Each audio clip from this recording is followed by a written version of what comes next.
speaker will be Dr. Joshua Viers from UC Merced. He's a professor of watershed science and the program director for Secure Water Future. And Dr. Viers will be giving us a big picture view about the challenges this basin is facing, including speaking about recent assessments on drought, heat, and aridification impact, and the decreased snowpack, groundwater basins, and water allocations. Dr. Viers?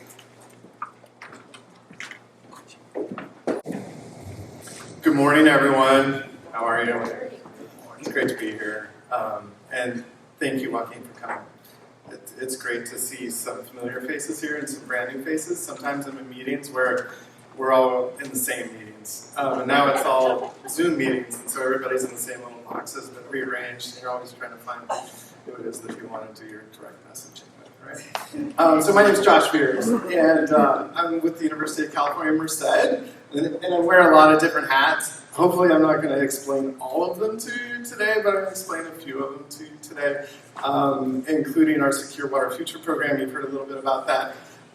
There will be a little bit about ag technology, and I have to note this is the first time I've been to the World Ag Expo that it's not the World Ag Expo, so that's great too. I mean, I really like cotton candy and big tractors, but it also seems like this is a good place to get some work done. So without further ado, I'll go ahead and jump into a few things. This is also when someone else writes your abstract for you. I had no idea that I was going to be speaking about those things that are mentioned in there. But I think what I will do today is talk about the kind of the big picture and kind of lay the context. I think a lot of these things you're familiar with and have heard about. Sprinkled in those, I will stop for a moment and really, point out a few key things that are important. So otherwise, we're going to move pretty quickly just to make sure we're all leveled up, and then we'll spend a few moments to really talk about some of those challenges as I see them. So it's all fun and games, right, until the water runs out. And California is, it's basically like a water park. You have a lot of demand, very little supply. Everyone's trying to get in line to go down the slide. That's all fine and good, until we have a pretty long run of dry years. And I'll talk a little bit about that as we move forward. And the newspaper is always a good place to see this in action, right? So every year we look forward to is it going to be El Nino or La Nina? Nobody can actually really figure out which one of those is wet, which one is dry. And it turns out the scientists don't really know either. So it's much easier for a cartoonist to just say that we're in this existential crisis of good and evil, and someone's going to win with that. I also see a lot of hyperbole in the newspapers every year. And I have to point out that, I track the winter, and thankfully the winter's only 3 months anymore, right? It's like December, maybe January. Now it's a dry January, February, March. But when you track the headlines, we kind of oscillate between hope and despair. And that's been the case for a while now. I'll point out that this particular headline was from 2009. This one was from 2008. Then we flipped to 2009. And one of the things I'd like to say here is that, this is about the concept of stationarity. And really what all that means is that we can count on the past to guide the future. That's not the case anymore. And so the underlying basis of how we manage our water resources needs to be rethought entirely. And I'll speak a little bit about that. But then we jump into 2009, and this may become simply the worst drought California has ever seen, right? But we kind of hear that every couple of years. And I'm not calling out Tim Quinn purposefully here, other than to say Tim Quinn said it's pretty scary. And I think I've heard Tim say that a few times already too, right? So I think we're getting a little, we're starting to desensitize ourselves to some of these issues, and perhaps with good reason, but I think we need to keep it all in perspective. In this case, if we bump forward another 2 weeks, then suddenly, all bets are off. The storm of the century is coming. We've got one of these, ARs now. We don't even really understand what the AR means in this case, but we think it's good, right? And it comes in off the Pacific and hits the coast of California. But I'll tell you from the scientific perspective, this is a bit of a crapshoot too. This is over a really large area, and it oscillates like an untethered hose back and forth across your lawn. You never really know if you're going to get wet or your dog's going to get wet or something else is going to happen. And this only happens a handful of times a year, right? So counting on a wet future, even when it's wet, is a total crapshoot. And we need to be ready for that. So what isn't a crapshoot? the science around climate warming and how it affects precipitation. And what we do know is that a warmer atmosphere can actually hold more water, and that means we can get more intense storms, but a warmer atmosphere also means that it's more rain and less snow. And that means that rain-snow transition line, which is incredibly important for the southern Sierra Nevada, is in question, and is going to go progressively up in elevation, which means more rain, less snow, and that has implications for how we store water. So at the end of the day, we like to say the Sierra is losing its Nevada, right? We're losing that snowy part of the range, and that has implications then for the timing, the magnitude, the duration of our water supply. And when we developed our infrastructure, in some cases over 100 years ago, it wasn't necessarily the case. It was stationary. It had a stable average. It had a predictable variance. And those things are now changing statistically, and it makes us really have to kind of rethink how we both manage and reapportion our water supply. So larger winter floods and longer dry seasons, which is to say that we can actually have a lot of wet during dry. And I'll point to some of that here in a second. So at the end of the day, our future is one of extremes. That's the new normal. This is running, these data are running up through 2017, but we now know that we've experienced that in the same vein. And I would go so far as to say that we're in a decadal drought, just punctuated by a couple of minor little blips of wet years. But like if you actually trace it back, 2016, 2011, right? And everybody talks about the 2014, 2015, what have you. But like if you look back through time, it's progressively dry now. We're talking about runs of 4 or 5 dry years, perhaps followed by 1 wet year. That's the predictability of it. This was a wet year. This one here, that's 2006. But that's on the Cassones River, right? And so that aquifer is overdrawn and it's disconnected, the surface water from the groundwater, and there's some depletion there. This isn't overpumping the groundwater for almonds, this is overpumping the groundwater for Elk Grove. Let's keep that in mind. This one, this is in the middle, it's a 10-year flood in the middle of a 5-year drought. This is in 2012 on the South Fork Cuba. It's off the charts, right? So it's rattling the old Highway 49 bridge there. But again, this is an extreme event, wet event, during what was a prolonged dry period, right? These are the new extremes and the new normal.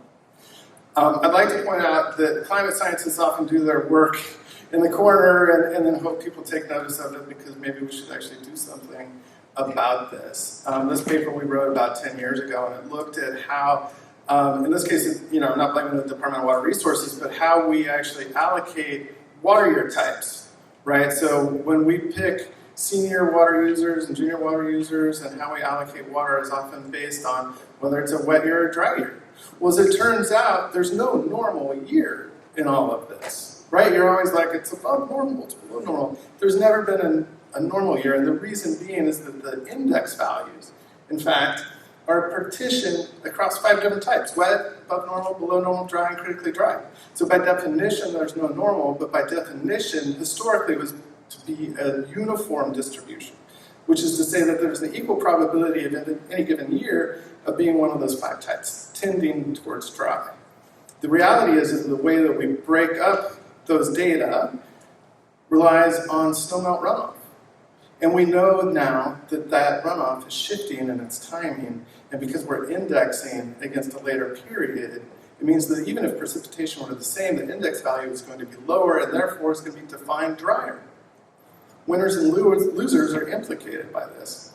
But moreover, with climate warming, we were also able to show that by mid-century, it was no longer a uniform distribution. It's not an equal probability of landing in one of those water year types. In fact, it's what we refer to as bimodal.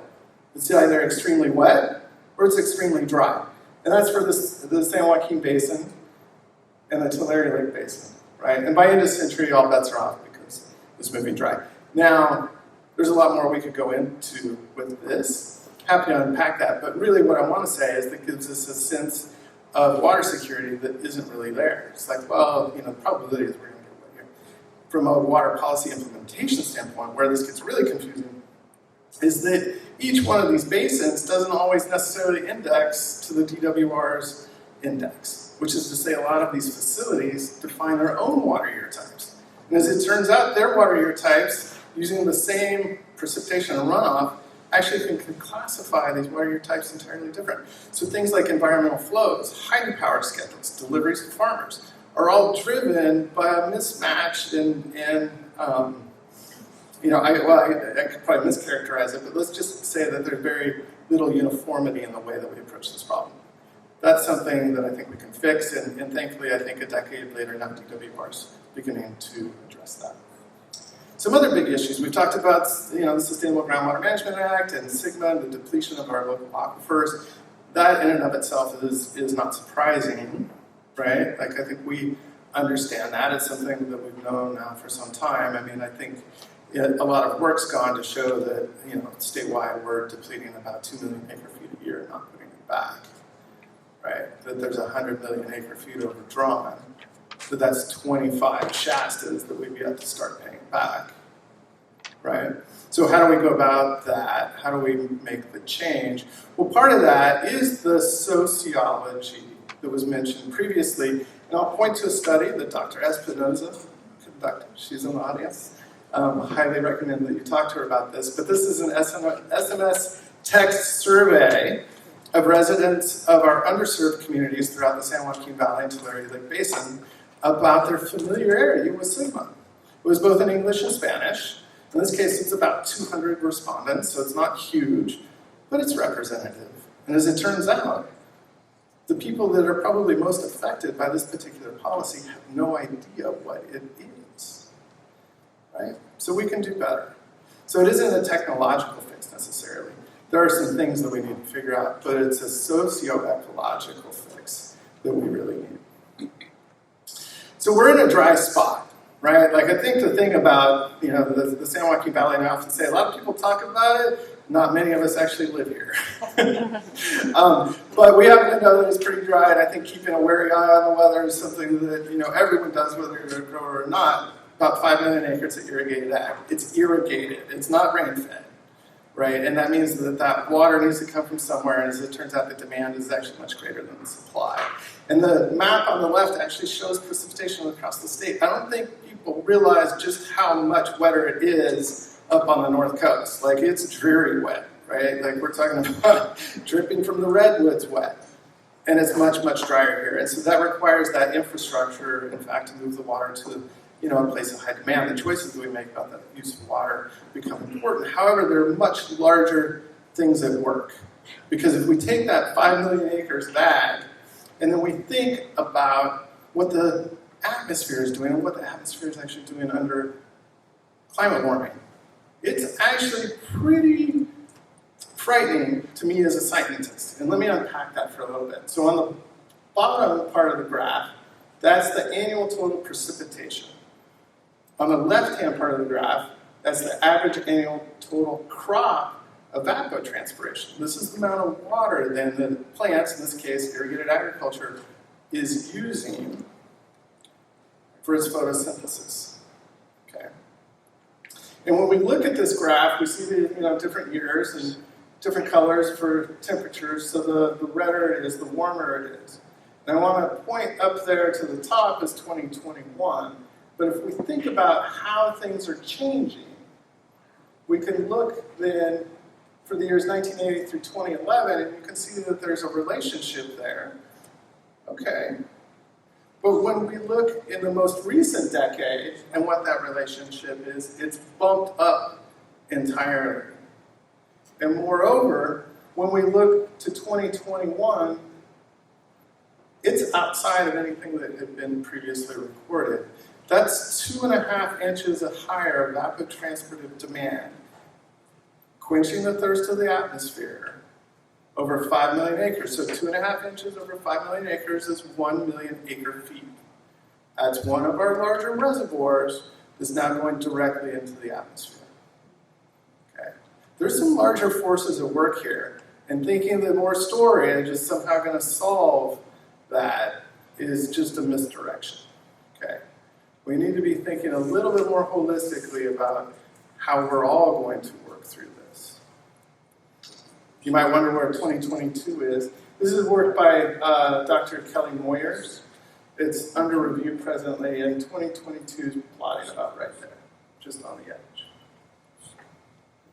When we think about this, we're often comparing that demand to supply, and in this case, we're just looking here at the positives versus the negatives. So this is just total precipitation. So over time, that goes down. It's cumulative. You just add it up, and if it's wet, it goes back up. But when we account for precipitation minus the evapotranspiration, which can go negative, and we look at that cumulatively, that deficit actually gets much, much deeper. Okay. There's a debt to be paid here. Can't manage what you don't measure, right? That's a consequence for us because we haven't made the investment necessarily in the technology in order to manage that better. OpenET, some of you might be familiar with that. It's intending to fill that gap in our knowledge around evapotranspiration. It's an open source product that takes 6 different models and makes it available at a field level on a monthly basis over several years. And in fact, that ensemble then can show you, whether you're a grower or just a private citizen, how much water is actually being used by those crops in a particular place over a period of time. It's pretty fascinating. A lot of questions of how good it is. My own work has shown that it's actually pretty close, and some recent work by Dr. Kelly Viers and some work she did up near Corning on young almond orchards that's highly instrumented. It actually shows that across 3 fields and 6 models over 2 years that it underestimates the amount of water that the almonds are using. So that's important because there's been a lot of dialogue of it overestimating rather than underestimating, right? So the need here is for more infrastructure to actually measure these things with some precision and accuracy. Subject to flooding. We talked a little bit about managed aquifer recharge, right? So as it turns out, inefficient irrigation can actually be good, and the solution to groundwater is surface water, right? We just need to think a little bit more creatively about how that works. And my own particular work is on the reconnection of floodplains to the rivers. Why? Because they provide multiple benefits, not just flood hazard reduction, which is certainly part of it, but we've been able to show that there's carbon accumulation and storage over long periods of time. That's a benefit. Habitat creation, that's a benefit.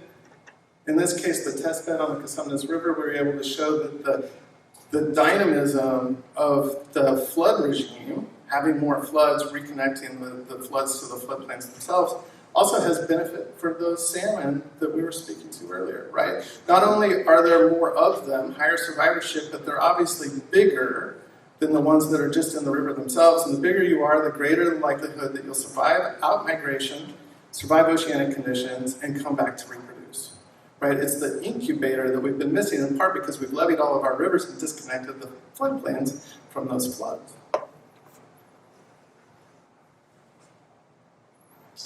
The contact of water, then, with the surface of the earth is the means by which that managed aquifer recharge happens, and it also means it doesn't need to just be floodplains, but unlined canals in and of themselves can be a conduit for managed aquifer recharge. So when you think about Pixley National Wildlife Refuge being benefited by CVPIA, but not having a physical infrastructure to get that surface water and pumping groundwater to wet up wetlands, which seems contradictory, is now we might be able to actually use water out of the Franklin Canal and put it down a ditch to wet up the wetland, and along the way make it a recharge project instead of a delivery project. We can then use that same ditch to co-locate infrastructure. In this case, photovoltaic panels over canals to be able to generate electricity. As it turns out, the benefit here isn't the loss and evaporation, which does happen that minimizes the evaporation, but the return on investment is improved because the evaporative cooling actually makes the PV panels more efficient. It's a win-win. So we're doing a number of things related to this at UC Merced, what we might call ag water energy or food energy water systems, a number of different projects. I'm going to touch just briefly on this one. Last week, Senator Padilla and Undersecretary Castillo from the Economic Development Administration awarded the Fresno Merced Future Food Innovation Initiative $65 million to do economic development in and around making sure that that technology then that can be used for the instrumentation, the technology around energy production over our water infrastructure, the technology to have better information for better decisions, also becomes part of the underpinning of our local economy. And in so doing, we focus on what we call inclusive innovation to make sure that all sizes of growers and all communities that are often overlooked and definitely underserved can participate both in the innovation process and in the benefits of this technology as it's exported around the world. This technology takes a lot of different forms. At the base of it, it's about better measurement, right? So we have a premise that better measurement can lead to changes in management, and changes in management then can make new forms of water management more attractive. So whether it's water banking, water trading, water markets, that's often a scary term, we feel that with the better information, we can achieve a much more sustainable approach to that. Where we do this is on a test bed, and I'm happy to announce that Chancellor Munoz at UC Merced has dedicated 40 acres to a state-of-the-art experimental smart farm that's focused on that measurement so that we can show how better measurement changes management when it comes to our water balance. This is just a sketch of what that's going to look like. It may take us a couple of years to get there. But as part of Secure Water Future and how we approach this, all of this is embedded in not just working at UC Merced, but working across the region to pull people together. And so Secure Water Future includes nonprofits in this area. It includes other university partners. It in fact includes universities from the Western United States, Utah State University, New Mexico State University, in part because we have a lot in common. We live in a water-scarce world now defined by those extremes. And so if we're going to find those solutions, we need to be able to find them together. And with that, I'm going to say thank you. And please visit UC Merced. Good morning, everyone.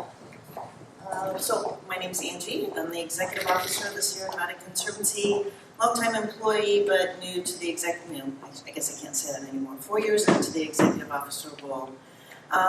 Super excited to be here with you today to talk about the connection of the upper watersheds to the region that you all live and work in. But before I do that, I'll talk a little bit about who we are. So we are a state agency under California Natural Resources Agency. We are not regulatory. We don't impact water rights. We don't manage land or own land, but we see ourselves a little bit more as just sort of as a concierge, right, or a connector between people who live and work in the region and the state, and we try and do our best to communicate and facilitate and educate.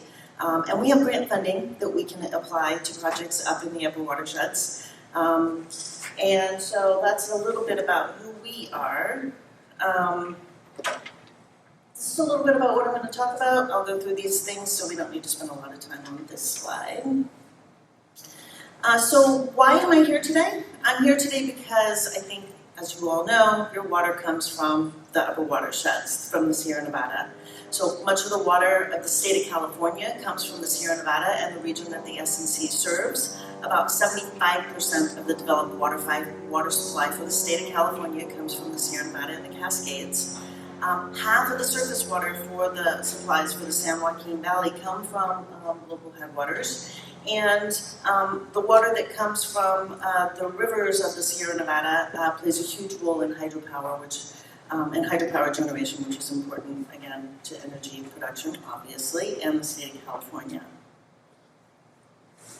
I think you probably already know much of what I'm about to say, but there are 5 major rivers that come out of the southern Sierra, the San Joaquin, the Kings, the Coahuilla, the Tule, and the Kern.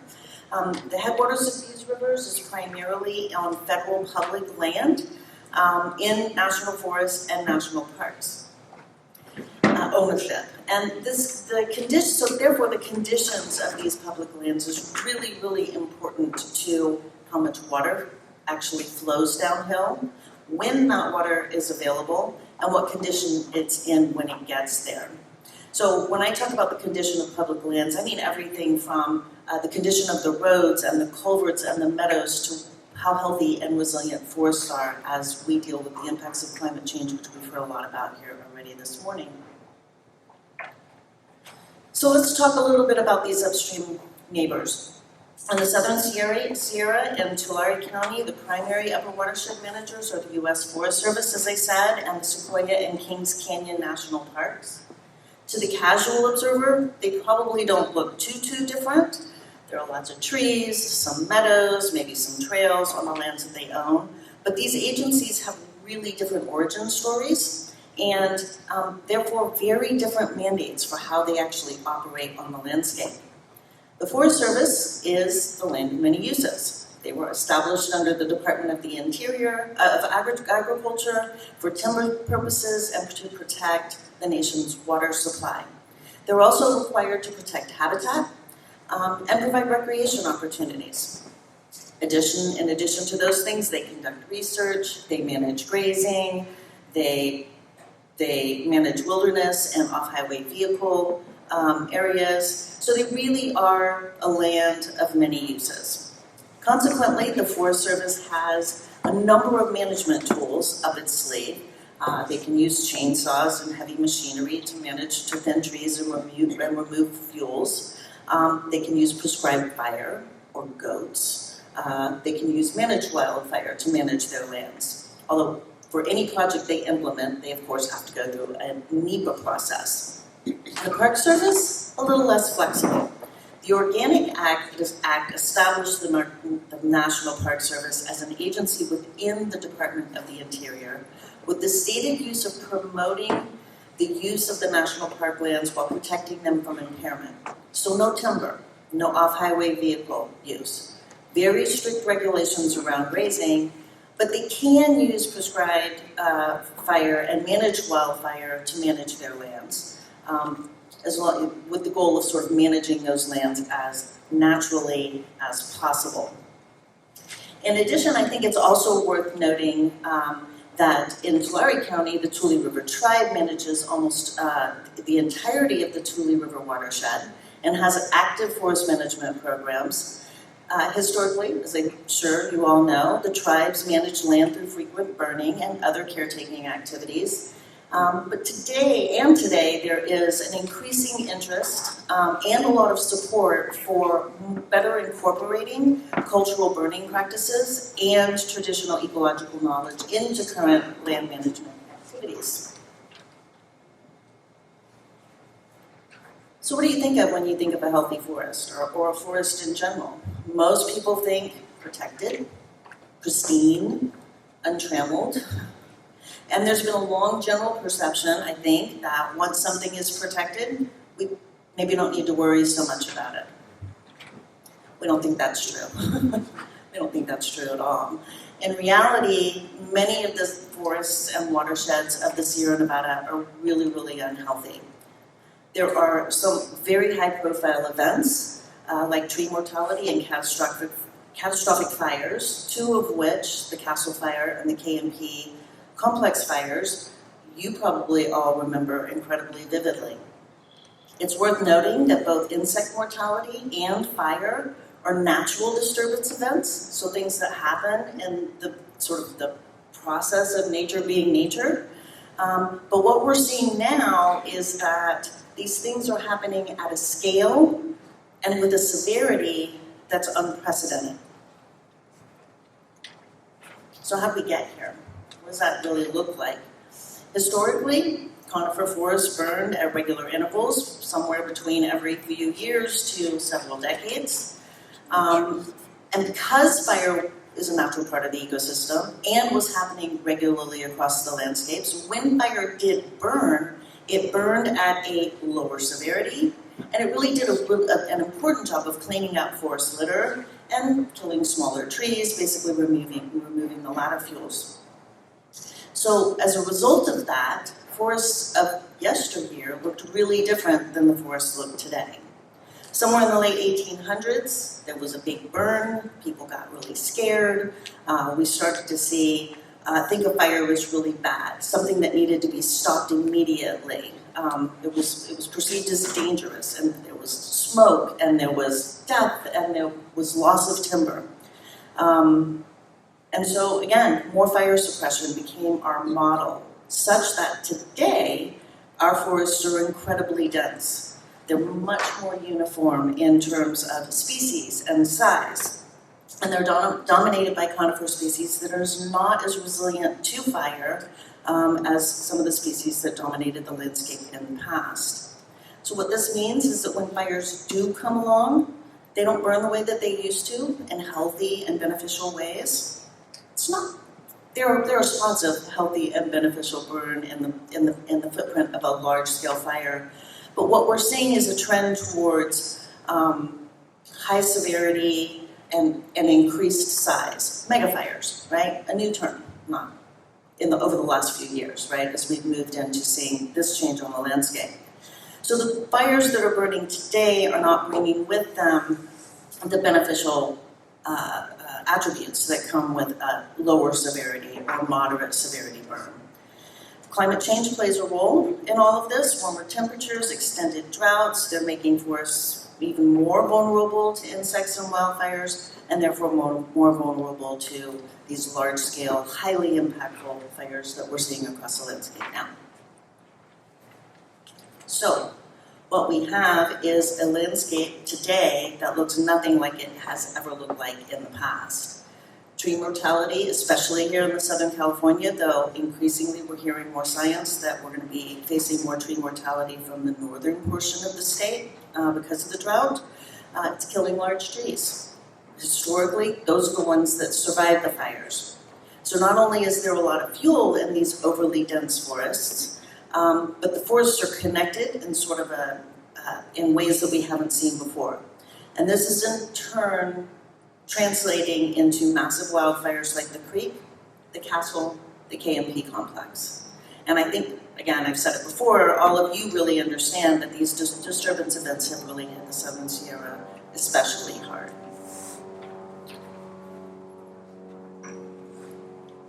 Unlike Las Vegas, what happens in the Sierra Nevada doesn't stay in the Sierra Nevada. And that's why this is important to all of you, why the condition and the state of the Sierra Nevada should be a consideration as you're thinking about how you're managing your lands in the basin and when you're thinking about water. Bottom line, I'm not telling you anything you don't know. Big bad fires seriously mess things up. They really do. You're all familiar with the impacts of fire to air quality, to tourist-dependent communities, and to recreation. These fires also release massive amounts of carbon and do untold damage to habitat and to soils when they burn at those high intensities that I was talking about before. But importantly, they really affect our water resources. What happens in a burn scar impacts everything downstream. Sediment, water quality, the ability to store water, and how water is used when it gets to end users. Kings River Watermaster Steve Haugen estimated that after the Rough Fire, a 10-year storm could flush upwards of 2,000 acre-feet of sediment into Pine Flat Dam, displacing comparable acre-feet in water. And that's just one storm. If you haven't talked to the folks at Placer County Water Agency about the impacts to their hydropower infrastructure after the King Fire, I encourage you to do so. They spent $5 to $10 million in recovery trying to clear out their infrastructure because of the, how much was it? It was 330,000 tons of topsoil flowed into their 3 dams. Cost them as much as $200,000 a day to deal with the impacts of the King Fire, which was, by today's scale, by the scale of 2020, relatively small. So, sediment, it goes into reservoirs, it displaces capacity. It can make it out into growers' fields, it can clog irrigation systems, it can impact, that hydropower generation that I talked about, it can impact water pumps, it can impact farm machinery. So what do we do about this? Good news, I guess, is we have some tools to address some of these issues. We at the Sierra Nevada Conservancy are perfectly clear that proactive forest management reduces the risk of that high severity, high impactful, fire events.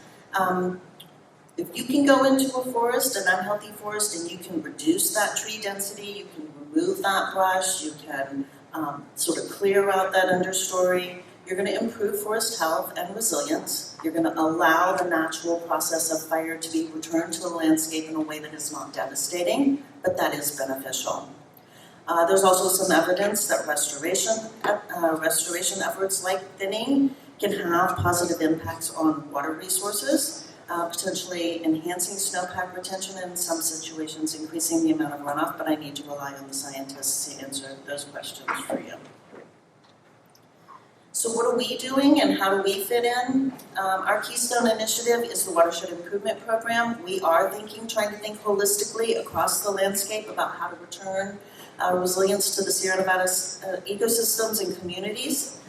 Forest health is the foundation of 5 regional goals in which we apply our funding. So the Watershed Improvement Program really anchors our work to restore healthy ecosystems, improve community resilience, promote sustainable recreation, and conserve natural and working lands.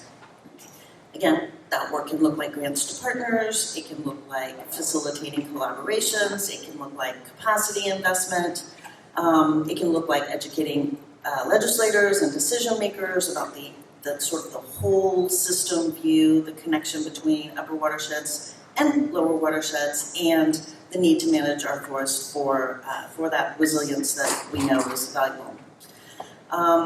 We also have a new pilot program where we're trying to increase the scale of work that we're doing across the landscape. It's called the Sierra Nevada Landscape Investment Strategy. Our goal with this program is to start working at the tens of thousands of acres as opposed to the hundreds of acres, so that we really are thinking at the watershed scale, so that we are having benefits across that in terms of creating resilience. Our goal with that program is to pull state investment on one side, federal investment on the other side, blend or pool those 2 pots of money and get that out on the landscape to the partners who are doing the work. And I think that is, so in conclusion, health of the headwaters matters as you're thinking about, even if you never leave the valley floor. And the Sierra Nevada is in trouble. We've witnessed massive changes on the landscape. We're vulnerable to more of the same. Wildfire and tree mortality are happening at a scale and rate we've never before seen. Those impacts are impacting our water systems. We can't fix everything that plagues the Sierra Nevada, but we have some tricks up our sleeve. There's really good evidence that managing forests has and returning fire to the landscape has benefit and value. And the bonus could also impact in a positive way water storage and water yield across the landscape. So we'll continue to work with state and federal partners to make sure that we're doing the work that we need to do upstream in hopes that you who are working and living and drinking the water downstream continue to benefit from our efforts in the upper watersheds. I'm happy to, I guess I'll move down here and we'll have a question and answer. Yeah, so if Dr. Viers would like to come on back up, if you don't mind to share the stage. There. So Andy, what are the biggest impediments the Forest Service and Park Service have to getting the work done? That's a really good question. Okay. It's a really good question. I think historically we've heard capacity issues, especially in the Southern Sierra. We've heard funding, although that environment is changing with the budget inflation legislation and the Inflation Reduction Act. So they're getting money, and that, although that hasn't fully flowed, that will help them address some of the capacity issues. And then, they have the challenges of doing environmental, which is an important piece of the work that they do to make sure that the benefits of the projects are the ones that we want to see as a society, but that can also slow them down. So I would say capacity and funding historically, and capacity potentially ongoing.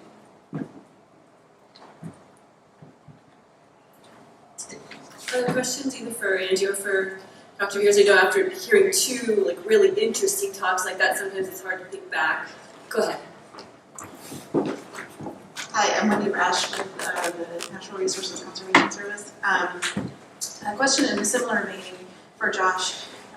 What do you see as ways that we can sort of push forward the floodplain management for multi-benefit? I work for a public agency that works with private landowners on working lands for the most part, but we have a lot of tools at our disposal, but how can we sort of fashion those to really help advance those floodplain multi-benefit projects? Thank you, Wendy, for the question. And I'm ecstatic that, in fact, multi-benefit floodplain restoration is a topic that's not just one that scientists are talking about, but it's one that our state leaders are talking about. It's one that agencies are enacting, and moreover, it's one that landowners are really embracing. I wasn't able to attend the celebration last week because I was in Fresno trying to do economic development. But that was the celebration of Dos Rios, which is where the tributary of the Tuolumne River comes into the San Joaquin. It's a piece of property that River Partners put into restoration a decade ago.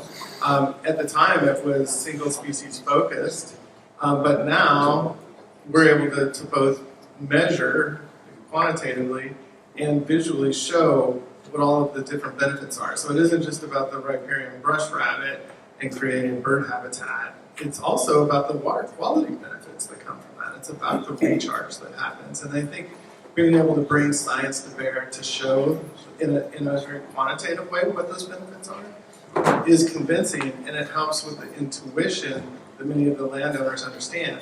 And I think historically, there's a lot of reasons to fear floods and the property damage associated with that. I think in many ways we kind of lost touch with what the ecological benefit and the sociological benefit of that is.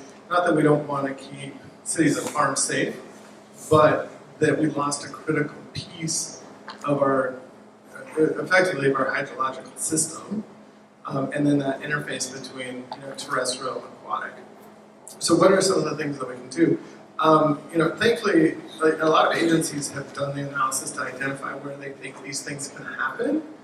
So that part of it isn't necessarily lost. I think in systems that are heavily regulated with respect to water deliveries, environmental flows, et cetera, it's a bit of a tight balance. We don't get floods every year.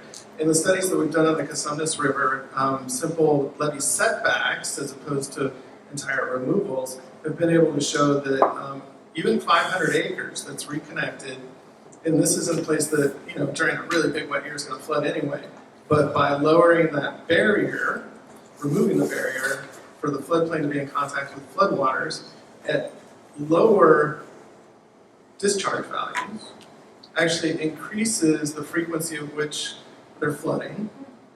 And in so doing, we're capturing about 1,500 acre-feet of recharge, which doesn't sound like a lot, right? But it's over 500 acres, and if we could just piece together 500 acres here, maybe 300 acres there, maybe even 1,000 downstream, then suddenly, we have in aggregate a much bigger benefit. And we know then that if we're also stringing together the water quality benefits with it, some of the habitat and species-related benefits, and also, as it turns out, compatible agriculture. So there are a number of different perennial crops that can actually withstand periodic flooding for, I'm not going to say short periods of time, but moderate periods of time. And so there are ways in which we can really achieve more together, but we have to think a little bit more holistically about it. I don't know if that answers your question. Probably can't do it everywhere, but we know we can do it in some places. All right, Katie, go ahead. I have another question for Josh. Kate Viers with VIC. You mentioned briefly how sort of counterintuitively inefficiencies in some of our systems can actually be beneficial when it comes to groundwater and net water balance in the system. So I'm curious, you also said that we can't manage what we can't measure. I know we have some good tools for measuring consumptive use. OpenET is one of them. Do you have any tools or good approaches for measuring non-consumptive use, those inefficiencies? Thanks for a difficult question. As many people probably tell you, scientists basically use groundwater as the error term. Like, we can measure a lot of things pretty well. Measuring groundwater, on the other hand, is complicated. it moves slowly and it moves in 3 dimensions. And it has differential rates of movement depending on the substrate, right? So there are a lot of really bright people, much smarter than that. In fact, Viers back there somewhere should be much more capable of telling you some of the technical details when it comes to actually modeling groundwater, because it's very difficult to monitor. So near, surface stuff, I think we can do pretty well. Over large areas, they're now using electromagnetic surveys, basically like a giant magnet suspended from a helicopter, to measure gravitational changes, which in turn tells us a little bit about the substrate, which is a long way of saying if we can find the old riverbeds that are mostly gravels and cobbles, our ability to do recharge is much improved, because in clays in particular, the water moves quite slowly. So if we want to be able to put larger amounts of water into the ground more quickly, we need to be able to identify where that's going to happen best. And so, our ability to measure that, I think in time is going to improve, because people are going to be interested if they're doing beneficial actions and helping put water under the ground. They're going to want to know what their benefit is on the backside. And so there's a kind of a collective action issue in and around that, and I suspect the science will follow. Let's give our speakers one more round of applause.